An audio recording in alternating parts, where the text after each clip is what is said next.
नमस्कार, DD24 भारत देख रहे हैं आप। मैं हूं आपके साथ अनीता शर्मा। शुरुआत करते हैं उत्तर प्रदेश की बड़ी खबरों से।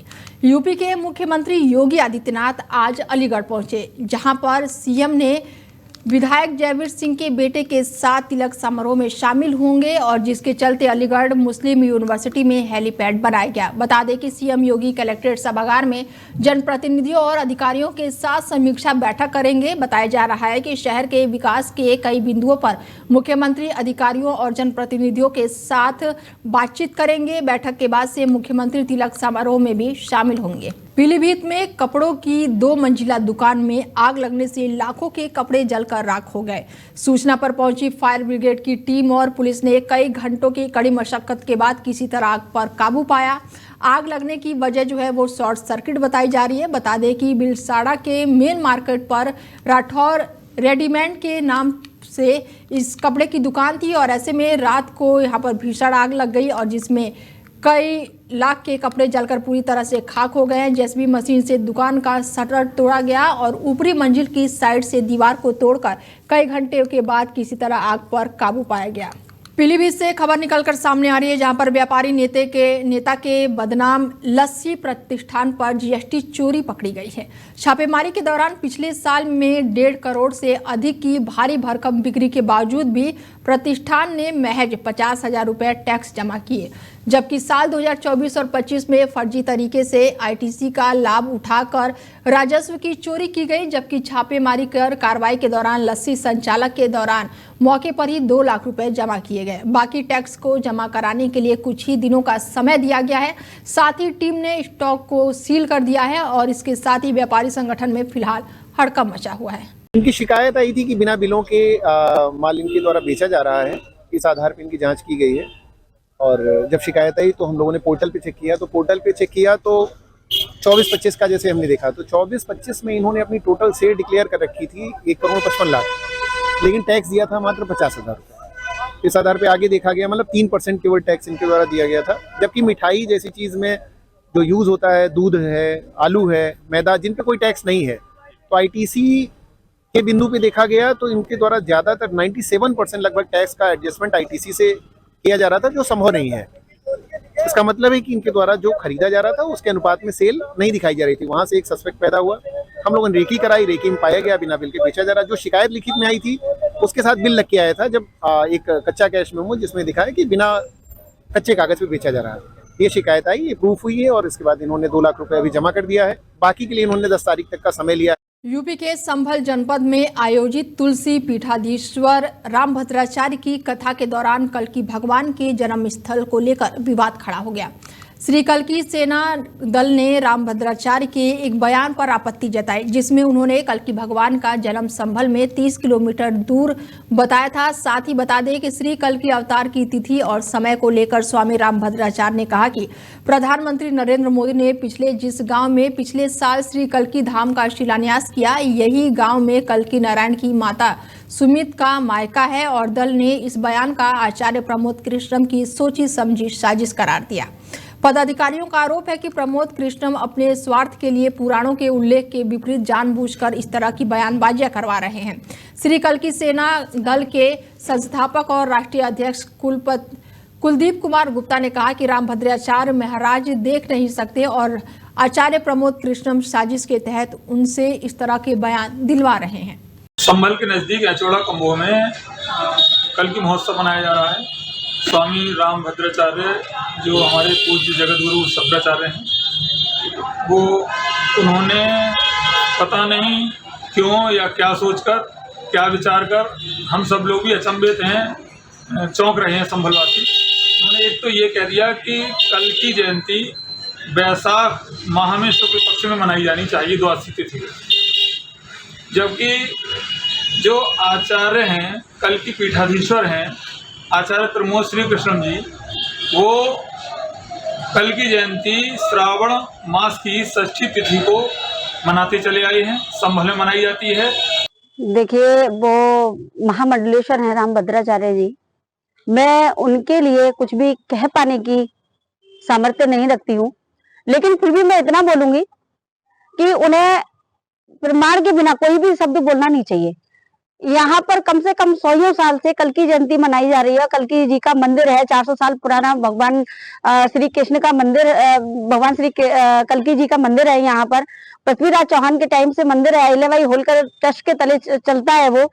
और भक्त दिल्ली से, बिहार से और गुजरात से, चंडीगढ़ से, हरियाणा से, हर जगह से यहाँ भक्त आते हैं दर्शन करने के लिए।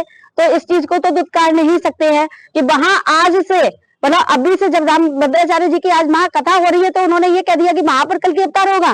कैसे होगा यहाँ पर? देखिए, हमारा पुरजोर विरोध है और हम बिल्कुल भी संतुष्ट नहीं है।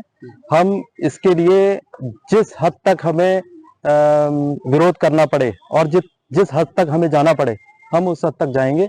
और हम किसी भी अनर्गल प्रपंच का, किसी भी अनर्गल बातों का, किसी भी शास्त्र से हटके जितनी भी बातें कही जा रही हैं, उन बातों का हम विरोध करेंगे।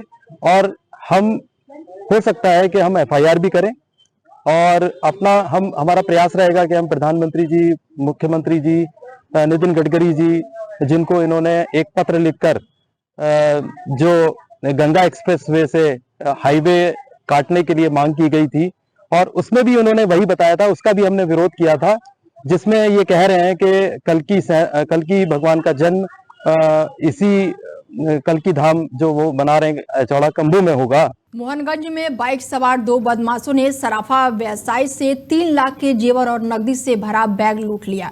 बदमाशों ने तमंचा दिखाकर वारदात को अंजाम दिया था, जिसके बाद बदमाशों को मोहनगंज कोतवाली पुलिस ने मुठभेड़ कर गिरफ्तार कर लिया। बता दें कि पुलिस को देखकर बदमाशों ने पुलिस पर की फायरिंग, जिसके चलते पुलिस ने आत्मरक्षा फायरिंग की, जिसके बाद से एक बदमाश के पैर में गोली लग गई। तो वहीं पुलिस ने मुखबिर की सूचना के बाद से ये बड़ी कार्रवाई की। पुलिस ने बदमाशों के पास से चांदी के जेवर, मोबाइल फोन और अवैध तमंचा भी बरामद किया है। आज दिनांक 7/12/2025 को थानाध्यक्ष मोहनगंज अपने पुलिस टीम के साथ संदिग्ध वाहन व्यक्तियों की चेकिंग कर रहे थे। इसी बीच मुखबिर से सूचना मिली कि दिनांक 2/12/2025 को जो घनश्याम सोनी के साथ में जो लूट हुई है, उसके संबंध में जो उसमें शामिल अपराधी हैं, वो सब छिंगाही मोड़ पुलिया के पास में आपस में माल का बंटवारा कर रहे हैं। अगर जल्दी किया जाए तो इनको पकड़ा जा सकता है। इस सूचना पर तत्काल थानाध्यक्ष मोहनगंज अपनी पुलिस टीम के साथ इन बदमाशों की घेराबंदी किए, तो अपने को घिरता हुआ देख करके बदमाशों ने पुलिस टीम पर जान मारने की नीयत से फायर कर दिया।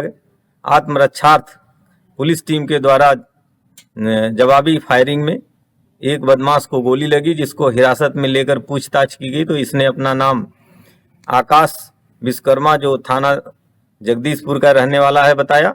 बाकी उसके अन्य 2 साथी अंकित विश्वकर्मा तथा शिवेंद्र प्रताप, जो मोहनगंज के ही रहने वाले हैं, इन तीनों को हिरासत में ले लिया गया। आज दिनांक 7/12/2025 को थानाध्यक्ष बिजनौर में पत्नी से विवाद के बाद पति ने अपने 2 बच्चों को जहर खिला दिया और इसके बाद से खुद भी सुसाइड कर ली। पत्नी से झगड़ने के बाद से पति अपने दोनों बच्चों के साथ घर से निकल गया। घर से दूर जंगल में जाकर पहले दोनों बच्चों को जहर खिलाया, इसके बाद खुद भी निकल गया। लकड़ी बीनने गए जंगल में पहुंचे तीनों को अस्पताल पहुंचाया गया और पुलिस को सूचना दी गई। वहीं डॉक्टरों ने दोनों बच्चों को मृत घोषित कर दिया। हालांकि पति की हालत नाजुक बताई जा रही है, जिसकी भी अभी भी इलाज चल रहा है और इस दौरान इलाज के दौरान उसकी मौत की खबर अब सामने आई है।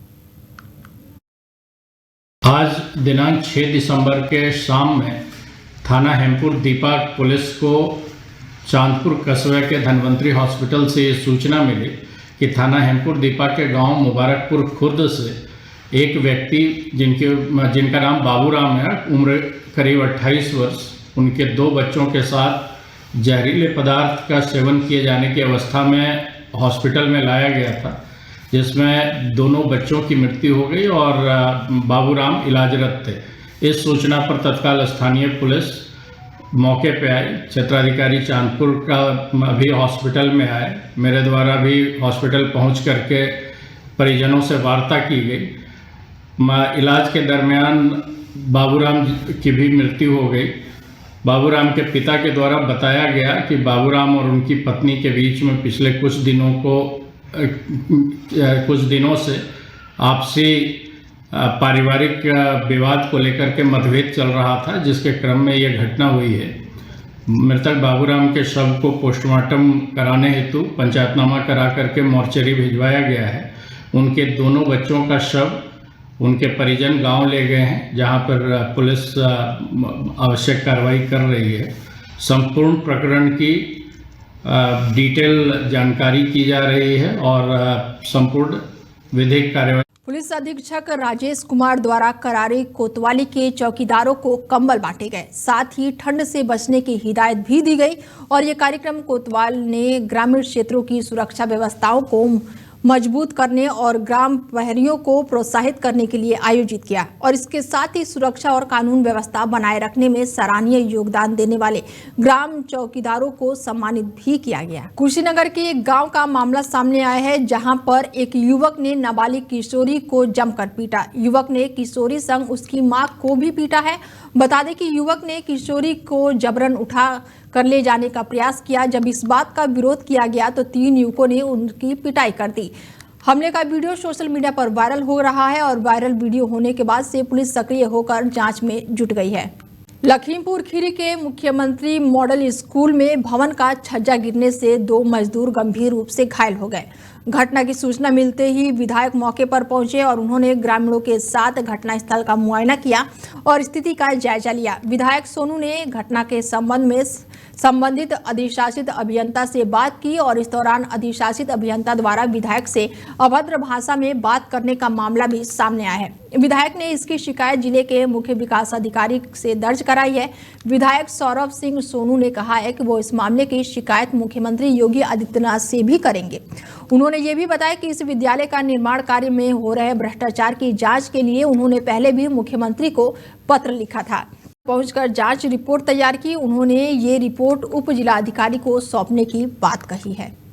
महोबा से खबर है, जहां पर शालीमार पैलेस विवाह घर का एक चोरी का मामला सामने आया है, जहां पर शादी समारोह में आई महिला के जेवरात चोरी हो गए। बता दें कि होटल के कमरे में शातिर चोरों ने सोने के जेवरात पार कर दिए और महिला कमरे में जेवरात रखकर खाना खाने नीचे गई थी और जब तक वो वापस आई जेवरात वहां से गायब हो चुके थे। हालांकि चोर विवाह घर में लगे सीसीटीवी कैमरे में कैद हो गए हैं।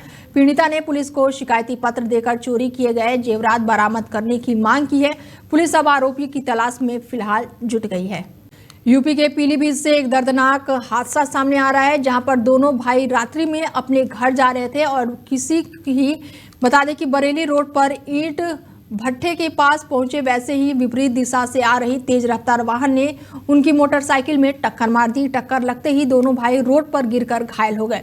बता दें कि दोनों घायलों को अस्पताल में भर्ती कराया गया है, जहां डॉक्टरों द्वारा दोनों को उपचार के बाद उन्हें मृत घोषित कर दिया गया। वहीं घटना की सूचना मिलते ही पुलिस मौके पर पहुंची। पुलिस ने मृतकों के शव को पोस्टमार्टम के लिए भेज दिया है और आगे की कार्रवाई शुरू कर दी है। वहीं दोनों युवकों की मौत के बाद से परिवार वालों का रो रो कर बुरा हाल है। जब वो यहाँ पे आए थे उनकी हालत काफ़ी ख़राब थी। हमने उनका बीपी चेक किया, हमने उनकी पल्सेस देखी, हमने उनके आई का रिफ्लेक्सेस चेक किए, लेकिन कोई भी रिफ्लेक्सेस नहीं थे। पल्स नॉन रिकॉर्डेबल थी, बीपी नॉन रिकॉर्डेबल था, SpO2 उनका मेजर किया नॉन रिकॉर्डेबल था, कोई भी पल्स नहीं आ रही थी। प्यूपल जो थी वो डायलेटेड और फिक्स थी। फिर उसके बाद हमने उनको ब्रॉड डेड डिक्लेयर कर दिया। यहाँ से इसी किया गया, वो भी प्लेटलेट। 2 लोग आए थे एम्बुलेंस में, लेकिन अभी तक उनका नाम और वो पता नहीं लग पाया है। बस उनका गांव का नाम पता लगा, गोवल गांव एक है वहाँ। और अब रुख करते हैं देवभूमि स्पेशल का। बता दें कि हरिद्वार जिले के आबादी क्षेत्रों में जंगली जानवरों का आतंक थमने का नाम नहीं ले रहा है। बीते देर रात बता दें कि हाथियों का रौद्र रूप देखने को मिला, जहां पर मकान सहित आसपास के घरों में तोड़फोड़ की गई। अचानक हुई इस घटना से लोगों की नींद टूट गई और दहशत से लोग घर के बाहर आए। लगातार आबादी वाले क्षेत्रों में हाथियों का प्रवेश और नुकसान से स्थानीय निवासियों में गुस्सा बढ़ता जा रहा है। तो वहीं परिवारों के लिए अब हर रात का सुकून खतरे में पड़ चुका है। स्थानीय निवासियों का स्पष्ट आरोप है कि वन विभाग की सुस्ती और सावधानहीनता व्यवस्था के कारण हालात लगभग खराब हो गए हैं। कई बार शिकायतें और अलर्ट देने के बावजूद भी कोई भी सुरक्षा के इंतजाम नहीं किए जाते हैं। संस्कृत भाषा को नई ऊर्जा और नई पहचान देने के लिए उत्तराखंड संस्कृत विश्वविद्यालय में आज 5 प्रमुख प्रतियोगिताओं का भव्य आयोजन शुरू हुआ, जिसमें पूरे प्रदेश से 900 से अधिक छात्र छात्राओं ने प्रतिभाग किया। विश्व संस्कृत एकेडमी की ओर से आयोजित इस राज्य स्तरीय प्रतियोगिता में वही प्रतिभागी पहुंचे जहां पर उन्होंने विकासखंडों में हुई स्तरीय प्रतियोगिता में विजेता बने थे और पूरे उत्तराखंड में 13 जिलों से चुने गए ये प्रतिभागी अब राज्य स्तर पर अपनी योग्यता का प्रदर्शन कर रहे हैं। ये प्रतियोगिता हमारी राज्य स्तरीय प्रतियोगिता है और 95 विकास खंडों से हमने जो प्रतियोगिता कराई थी वह सबसे पहले खंड स्तर पर होती है। इसके पश्चात जो जीते हुए सारे अभ्यर्थी होते हैं वे जनपद स्तर पर आकर प्रतिभाग करते हैं। जनपद स्तर पर जो जीत कर आते हैं उनके राज्य स्तरीय यह प्रतियोगिता हो रही है। वर्तमान में 13 जिलों से सारे के सारे जो प्रतिभागी जीत के आए हैं, सारे उत्तराखंड के 13 जिलों का ये प्रतिनिधित्व हो रहा है। और यहाँ पर मात्र संस्कृत विद्यालयों या महाविद्यालयों के ही छात्र नहीं हैं, डीपीएस के छात्र हैं, डीएवी के छात्र हैं, सारे पब्लिक स्कूलों के छात्र हैं जो जिला स्तर और खंड स्तर पर जिन्होंने अपनी प्रतिस्पर्धा में सबसे अग्रणी स्थान प्राप्त किया है। फिलहाल बुलेटिन में मेरे साथ इतना ही। दीजिए इजाजत। नमस्कार।